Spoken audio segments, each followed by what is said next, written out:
Wong Jawa menyanepakan atau digambarkan sebagaimana kaya dene kusuma anjroh ing tawang. Seperti bunga yang tumbuh di langit. Bunga itu berarti sesuatu yang mulia. Dan dia mulia tanpa akar neng langit ora ana oyote. Jadi tidak ada yang mengangkat dia mulia tanpa adanya hamba yang mengangkat dia mulia ngarani dhek apik karo elek. Dhek tetep unggul. Saaping-apike dat kang langgeng. Itu disebut al-awal tahyun.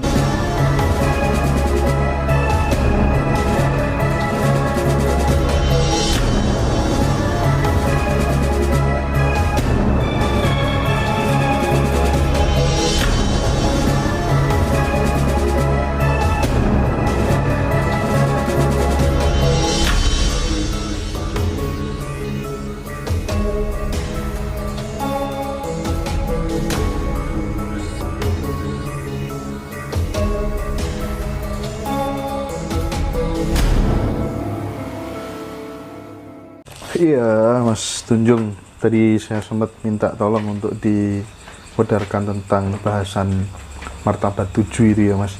Saya dulu pernah mendengar itu dari salah satu guru saya, tapi tidak sampai tuntas gitu. Barangkali Mas Tunjung bisa ngasih poin-poinnya gitu aja. Sebenarnya tentang apa sih, Mas, martabat 7 itu? Nggih, Mas Hendra, ya terima kasih.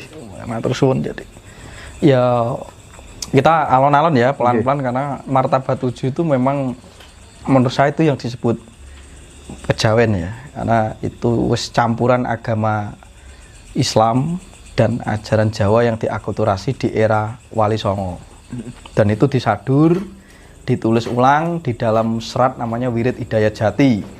Nah, serat Wirid Hidayat Jati itu kagungane Kanjeng Sunan Kalijaga dan beberapa waliullah yang pada waktu itu memang panjenengane memiliki olah rasa kebatinan agar ajaran Jawa itu tidak hilang, dan itu disinkronkan, dan memang menurutku banyak sinkronnya dengan ajaran Islam di waktu itu, terutama tasawuf ya, Mas ya. Dan itu ditulis kalau nggak salah sama Ki Ngeberonggo Warsito kira-kira. Nah, serat Hidayat itu juga menjelaskan tentang kawruh kebatinan, tapi sudah berada di dalam ilmu wali Songo itu. Nanti juga bisa dijelaskan oleh orang-orang yang lain. Saya hanya menambahkan atau membuka sedikit tentang teorinya. Ya kasanah kawruhe gitu ya. Jadi untuk laku-lakunya mohon mencari guru. Jadi gak sembarangan nanti ketika mewaris. Dan mungkin beberapa ini sepuh rata-rata di Jawa ini era pertengahan sampai sekarang kalau masih dicari ilmu yang banyak dianggit, yang banyak diagem ini ngilmu ini, kira-kira ini. Nek ngilmu sing Jawa kuno nih sudah langka lah. Ini saja langka apalagi Jawa kuno. Itu menjelaskan tentang proses adanya tajalli Tuhan sampai mengejawantah menjadi manungsa. Allah Subhanahu wa taala itu.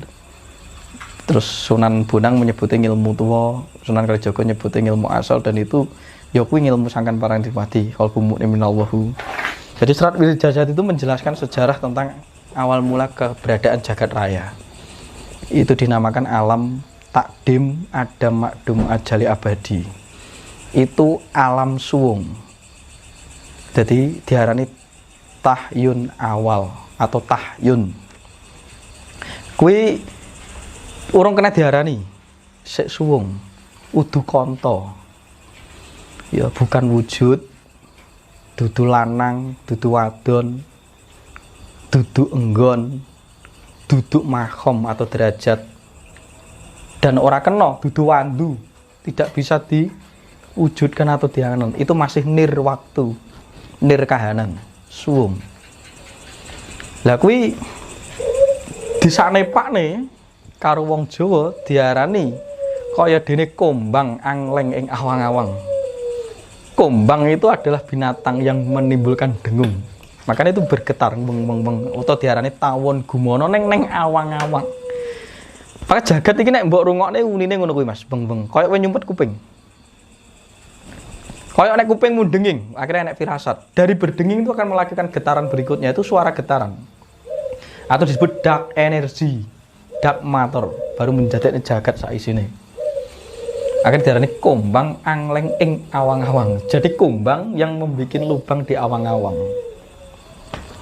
Black hole buka jagat gede. Baru dari situ mudhun wiji sejati turun. Diarani kayu atau yahayu urip. Itulah roh. Itulah hembusan Tuhan yang pertama yang bertajali dari Adam Makdum Ajali Takdim Adam Makdum Ajali Abadi jadi Yahayu. Nah Yahayu ini wong Jawa menyanepakan atau digambarkan sebagaimana kaya dene kusuma anjroh ing tawang, seperti bunga yang tumbuh di langit.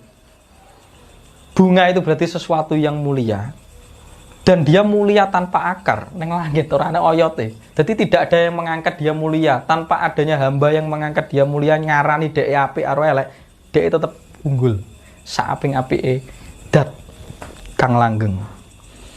Itu disebut al-awal, tahyun al-awal. Lah iki mang tajali meneh, merambat meneh, tajali meneh, ngenekake meneh. Karena ini sudah memiliki sifat kemuliaan, sudah mulai berbentuk kemuliaan. Nek sing dhuwur mang rong kena diraba-raba. Ini sudah memiliki potensi kang mulia. Makanya medun meneh ret diarani sir. Nah, sir inilah nur atau cahaya. Cahaya sejati. Nah, di dalam cahaya inilah sing ketelu disebut Nur Muhammad. Itulah yang menjadi cahaya pertama penciptaan kehidupan. Iki diarani tunjung tanpa telogo. Nama saya sendiri tunjung itu kembang teratai orang yang telaga nih. Jadi dia bisa mekar tanpa adanya media. Maka Nur Muhammad itu bisa nyelorot menciptakan sesuatu tanpa adanya syarat atau media. Karena dia hanya terikat oleh Sang Suwung dan Yahayu atau yang urip tadi.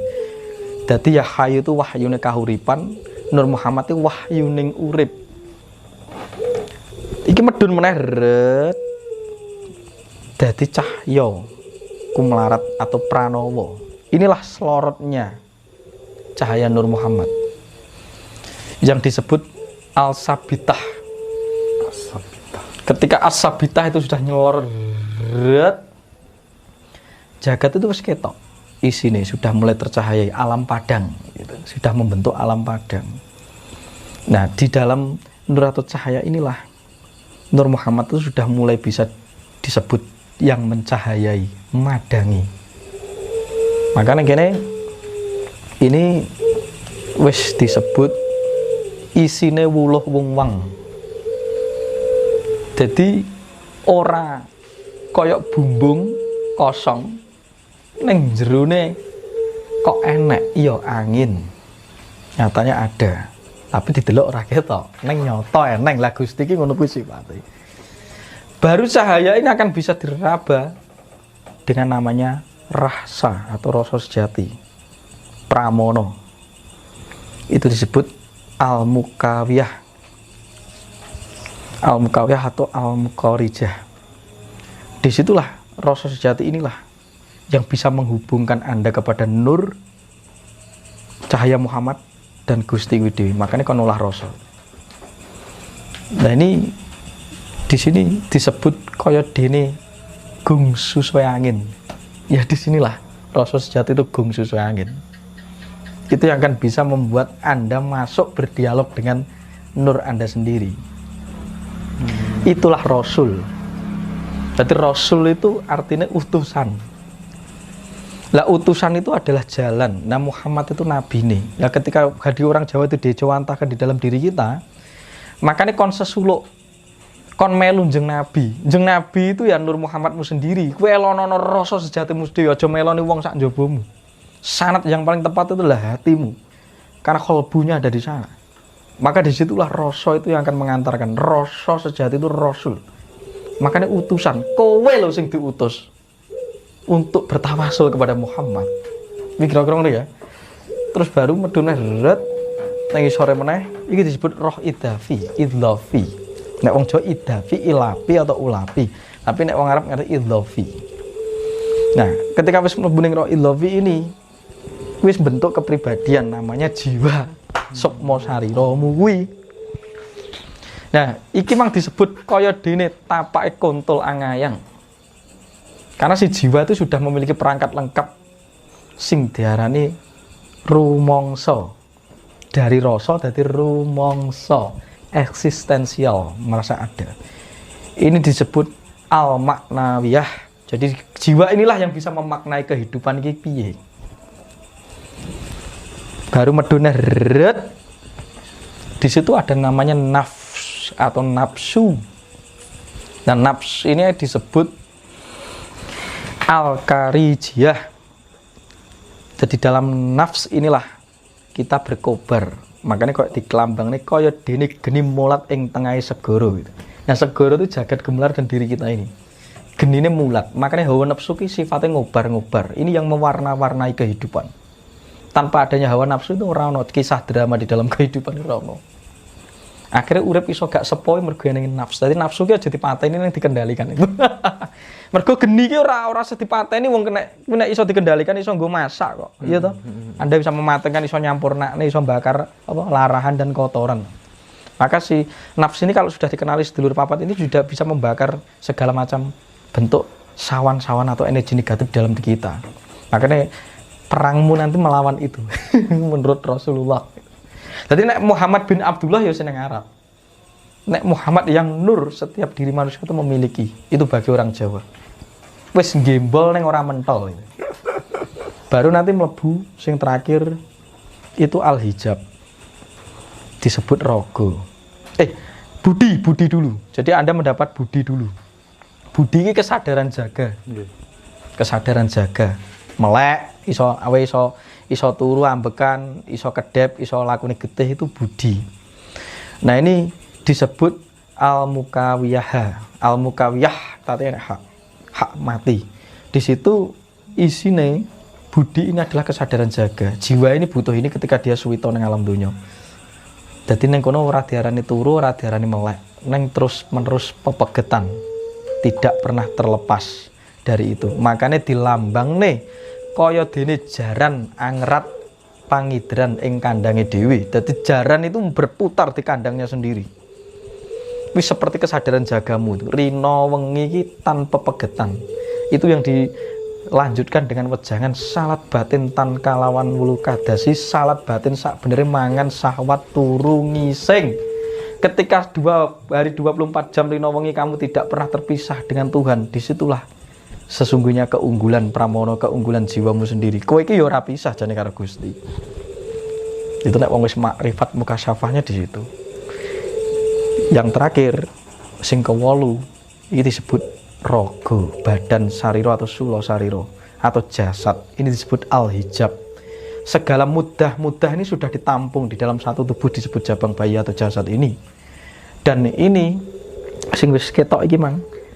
Nek kowe isik merasa di dalam tubuh dan belum memiliki kesadaran, belum jumbuh manunggaling kawula Gusti, wong Jawa ngunekne kaya dene kodhok kinemulan leng. Jadi kamu merasa itu terpisah dengan Gusti di dalam leng. Gusti ki ning jaba, aku ning jero leng gitu.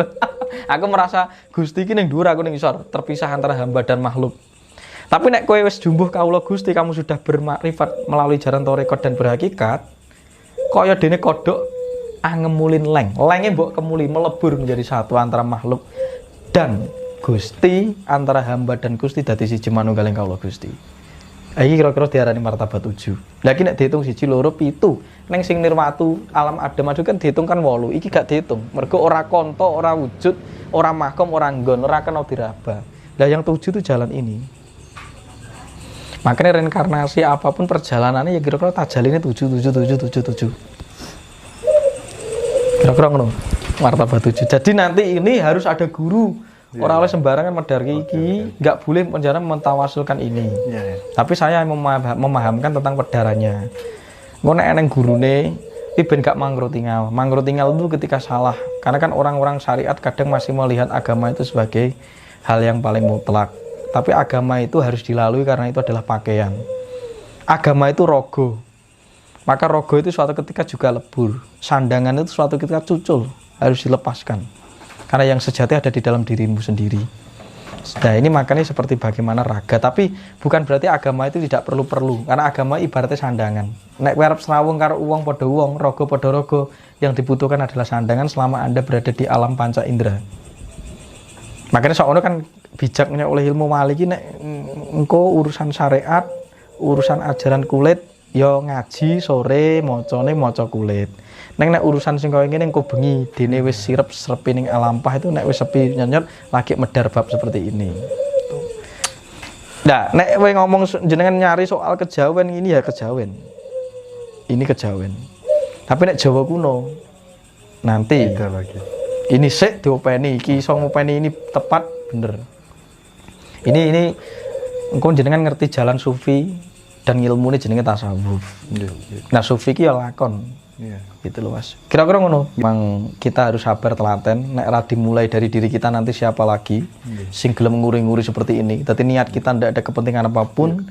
Dadi juga mohon dukungan dari beberapa sesepuh, bini sepuh atau siapapun saja yang merasa di dalam frekuensi ini tolong saling mendukung, tidak saling menjatuhkan, saling ngelingne agar kita bisa waspada, tetap dijaga rasanya agar tidak dikontaminasi oleh kebencian, meri, dengki dan lain sebagainya. Apa yang saya wedarkan ini hasil sinau dari leluhur-leluhur kita dan ini juga paringane Gusti Allah sendiri. Kalau ndak ada ini, ndak ada perangkat peparingi Gusti Allah bersifat satwa genep wujud ini, saya juga tidak bisa menyampaikan ini semua. Maka harus getok tular. Kebetulan saya hanya bisa cerita, kacarito, nanti urusan laku-lakone juga panjenengan harus mencari sendiri-sendiri. Karena itu urusannya nanti harus dijalani, dilakoni.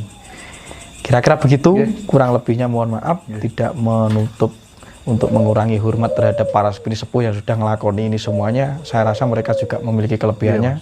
Kebetulan saya hanya membantu untuk menyampaikan dan menuturkan kawruh ini semua. Semoga selaras, cemerlang, ngeli, neng ojo keli. Kira-kira itu ya. Rahayu. Assalamualaikum warahmatullahi wabarakatuh.